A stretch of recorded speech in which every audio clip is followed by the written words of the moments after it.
একটা মজার বিষয় দেখুন, কাল রাতে ভিডিওতে আমি বলেছিলাম যদি মার্কেট এই রেঞ্জের মধ্যে থাকে তাহলে ম্যানিপুলেটেড থাকতে পারে। দেখুন সকালে মার্কেট এখানটা ওপেন হয়েছে, রাইট?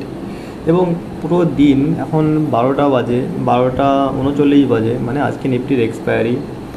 তার এক্সপায়ারির দিন হওয়া সত্ত্বেও মার্কেট পুরো কতটা ম্যানিপুলেটেড, না উপরের দিকে যাচ্ছে আর না নিচের দিকে আসছে, রাইট? মোমেন্টাম দেখুন আপনারা, কতটা ছোটো ছোটো ক্যান্ডেল। সো এই ধরনের মার্কেট সবসময় এড়িয়ে চলা উচিত। এই ধরনের মার্কেটে প্রফিট করার থেকে লস বেশি হয়, বেসিক্যালি যারা অপশান বায়ার্স, কারণ মার্কেটে কোনো মোমেন্টাম থাকে না এবং সময়ের সঙ্গে সঙ্গে থিকা ডিকে হতে থাকে। তো আলটিমেট অপশান বায়ারদের লসই হয়। তো যে কারণে আজকে আমি ট্রেডিং করিনি। বলেছিলাম যে মার্কেট যদি এই রেঞ্জের মধ্যে থাকে তাহলে আমি ট্রেডিং করব না।